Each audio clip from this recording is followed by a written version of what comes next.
Good morning, Blue Jays. We're back, So many great shows in store for you today. including some best friend trivia, sports, and important news around our school. Welcome to your Blue Jay broadcast.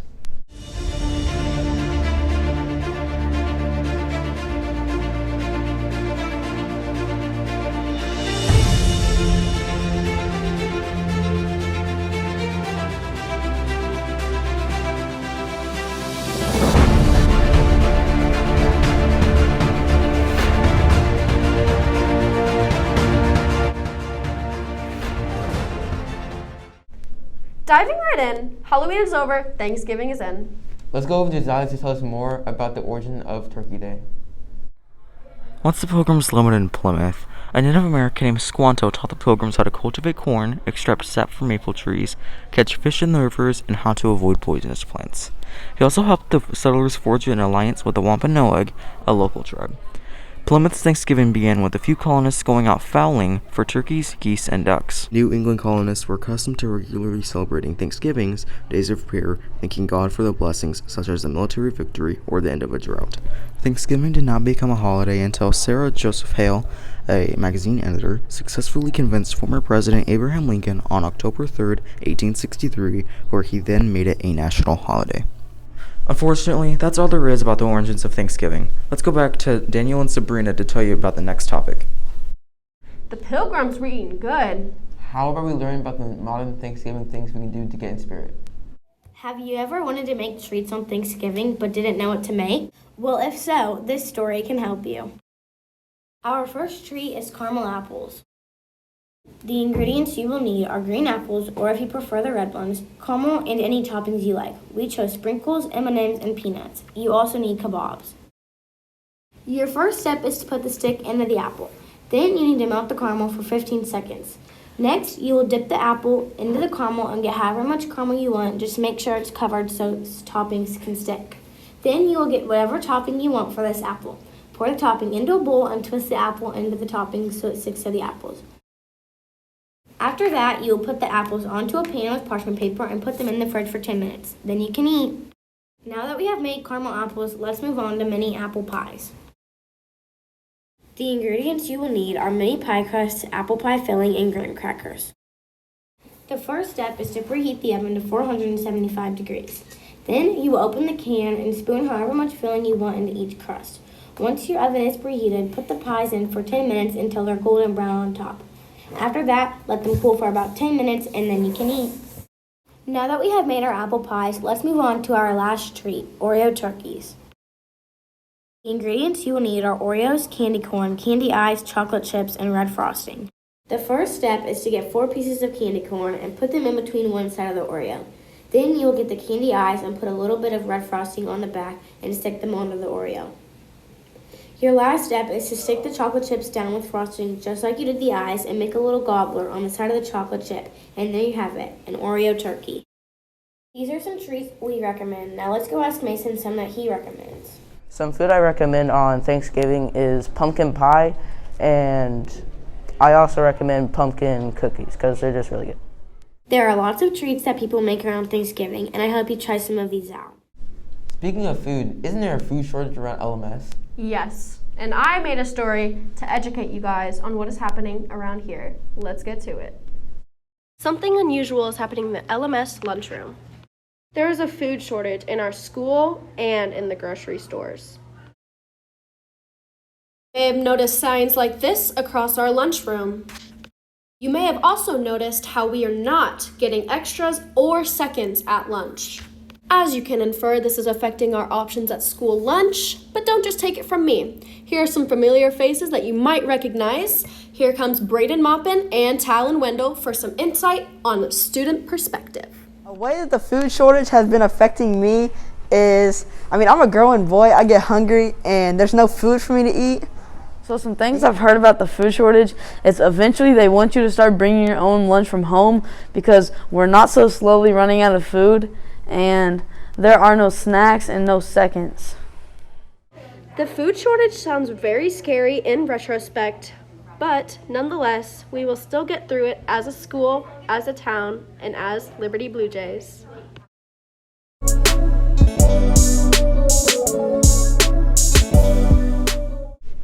know a teenage boy's worst nightmare: no food. You got that right. I wonder how much best friends really know about each other. Let's go over to Zoe to find out with some best friend trivia. How well do you know your best friend? I'm going to be testing your LMS students to see how well they know their best friend. First up, from 6th grade, we have Emily and Elena. First question is, what's their favorite color? I think Emily's favorite color is pastel yellow. Yes, it is. I think Elena's favorite color is pink. No, I think It's like Elena got the point. The correct answer was purple. Let's go over to the next question. What's their favorite after-school hobby? I think Emily's favorite after-school hobby is doing art. Yes, that's one of my favorite after-school activities. And I think your favorite after-school activity is dance. Yeah. It looks like they both got the point this round. Let's go to our last question. What's their favorite type of candy? I think Emily's favorite candy is Twix. Yes, it is. And I think Elena's favorite candy is Skittles. No. It looks like Elena got the point. The correct answer was Snickers. Let's go over to 7th grade, Maddie and Ava. The first question is, what's their favorite type of music? Ava's favorite music is pop. Yeah. And I think Maddie's favorite music is country. Yep. Looks like they both got the point. The next question is, what's their biggest fear? I think Ava's biggest fear is me. No. And I think Maddie's biggest fear is dying. Sure. The correct answer was heights. Our last question is, what's their favorite subject in school? I think Ava's favorite subject in school is ELA. Yeah. And I think Maddie's favorite subject is science. Yep. Looks like for 7th grade, they got 5 points. Let's go over to our 8th grade students, Joseph and Eli. The first question is, what's their favorite restaurant? Eli's favorite restaurant is Steak and Shake. No, I've been to Steak and Shake once. Joseph's favorite restaurant is Taco Bell. Correct. Correct answer was McDonald's. Let's go over to our next question. Who's their favorite NBA player? Eli's favorite player is obviously John Morant. That's true. Joseph's favorite player is LeBron. No.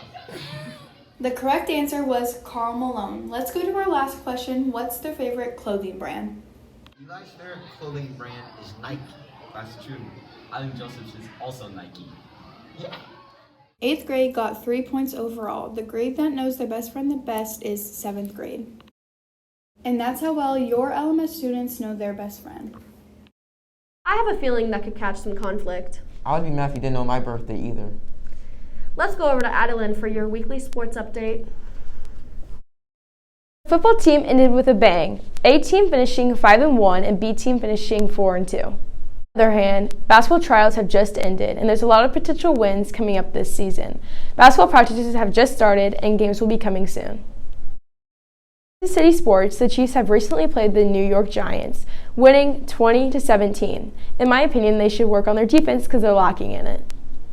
Are you ready for the KC Sports Update? Let's get into it. The Chiefs haven't been all too bad these past few years. They currently have a 5-1 and 4-loss record, meaning that the only event people actually care about, the Super Bowl, is still on the table for the Chiefs. The Chiefs' star player right now, Patrick Mahomes, is doing well for passing yards, as he is currently in 4th place in the league with 2,534 yards. For receiving yards, we have Tyreek Hill smashing the competition in 2nd place in the league with 772 yards. Our Travis Kelce isn't too far behind him, however, as he's in 8th place with 628 yards. Going over to Sporting KC, they currently have a record of 17 wins, 10 losses, and 7 draws. Our best player in Sporting KC is currently Daniel Saloy with 16 goals scored and 13 interceptions. Following close behind is Johnny Russell with 15 goals and 20 interceptions. For the Kansas City Mavericks, they currently have a record of 4 wins and 3 losses. Top 2 players consist of Lane Steele and Weston Mitchell, tying with 6 points this season. This has been your KC Teams Update. LMS participates in sports inside and outside school, so let's go to Maisie for her story on sports outside school. There have been a lot of school sports going on, but those aren't the only sports that you can do. There are a lot of sports to do outside of school that are also really fun, and me and some other people are going to be telling you about those sports, so maybe you can try them. First up, we are going to be interviewing Karis Orozco and what she thinks about Taekwondo. I decided to try Taekwondo when I was little because my parents wanted me to be able to defend myself, and I felt really cool. Absolutely, I think Taekwondo is a sport that takes a lot of practice because it's not just about the movements, but it's the life skills that you learn and what the sport teaches you. No, I don't think that Taekwondo is a good sport for the school. There's too much that goes into it, and the practice is just too much. There are many different categories and levels to Taekwondo, and that's what I'm going to be sharing with you right now. This video demonstrates Karis doing combat sparring, which is supposed to demonstrate if you are in a fight and you are fighting with a stick, bat, or etc. This video is an example of Karis doing traditional sparring, which is just hitting and kicking each other like an actual fight. Next up is Zoe Mead and what she thinks about dance. I practice 25 to 30 hours a week, and it just depends on the week. I think dance should be an 8th grade sport because cheer, volleyball, and all that stuff's included, and it would just get you prepped for Sapphires. I know a lot of people that do dance, and I think most of them would say that dance should be a sport in 8th grade. Thanks, Zoe. Now at this time, I'm going to be telling you some things about dance in the different categories. There are many different categories in dance, such as lyrical, jazz, tap, and hip-hop. Next up, we have Karina and what she thinks about gymnastics. I think gymnastics is different from other sports because we practice more than most school sports. I don't think gymnastics should be a school sport because it's extremely dangerous for school. Along with what Karina said, I'm going to be telling you some things about gymnastics. Gymnastics is a very competitive sport with the events of bars, beam, floor, and vault. Maybe you guys can consider trying all of these sports. So excited for our Jays to bring home some more W's. And for our competitive theater and debate team to start prepping for some tournaments. Let's go over to Logan to find out about our theater and debate team here at LMS. Are you good at arguing or acting? Well, these people certainly are. Today, you're going to learn about our very own competitive theater and debate team and how they represent and win for our school. First, we should start with the basic info so you can get a small understanding of this team. The competitive team is led by our very own Miss Burns, who you can see in the school library. She has led this team for 6 years. The rehearsals are held from 2:50 to 4:15 in the library. The team's first meet will be in February and will only have 4 meets over the course of the year. But what are the benefits of this challenging team competition, and what are the bonuses of winning? Let's talk about some of the benefits of competitive theater and debate. But who better to tell them than the leader of the team, Miss Burns, and some of the amazing team members.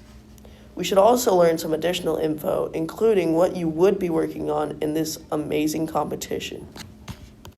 The benefits of competitive theater and debate is that you are the person that casts you in a dream role. So if there's any kind of a character you've wanted to play, you can make that happen in competitive theater. And if you would like to debate people, then you find a partner and you're going to debate people from all over the metro area. I would recommend people join, especially if they think they're going to go on to theater in high school. We have high school kids come over and help you prepare your scene and your debate. And then if you go on to high school, all those people except for the seniors are still going to be there. They're going to be in your class and you already know each other.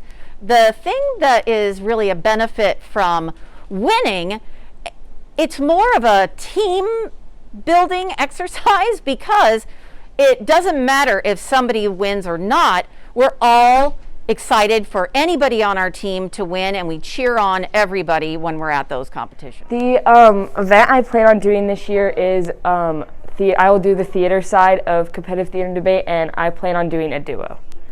My favorite part of competitive theater and debate is just there's so many options and so many different things that you can do, and there's a lot of open space for creativity. I prefer theater over debate, and I will be doing a humorous interpretation for my piece this year. My favorite part of competitive theater and debate is the people that you get to meet and the competitions you get to go to, and I definitely love winning too. That's quite interesting. Our teams have been amazing in the past, and this team will definitely hold that standard. But let's talk about the setup of the competition and how they work. First, let's see what Ms. Burns can tell us about these cool competitions. There are a ton of people that go to these competitions. Sometimes we have over 15 schools, and each school could have somewhere between 10 and 100 competitors, because there's many things that people can do at these competitions. It's quite full. The competitions are set up at another middle school, and the people just volunteer to host the different tournaments. All the kids are assigned a classroom, and they go perform in that classroom in front of judges. And then you go to 2 different rounds, and the people that did the best at those first 2 rounds go on to a final round. These shows run for 6 to 8 minutes, and you'll be performing in front of a judge or multiple judges, either in a classroom or in a gym. When you're in the theater and debate team, you have to choose between theater or debate. If you do theater, you get to choose your own role and run the show yourself. You have to practice at home and rehearse as well. If you choose debate, there are typically partner debates. When choosing a partner, it's recommended that you or the other person have debate experience in a classroom environment. That is a great way to keep your brain sharp and have fun with friends you may not have had before. You also get to travel to other schools and make memories you'll remember forever. That's all. Back to your broadcast. I love to argue. I might join that. Here's your weekend weather. This is your weekend weather report. On Saturday, your highest will be 43 and your lowest will be 22. On Sunday, your highest will be 45 and your lowest will be 20. That's pretty chilly for a Chiefs game. That was your weekend weather report. I hope you all enjoyed this week's fun topics. We will see you next week. This has been your Blue Jay Broadcast.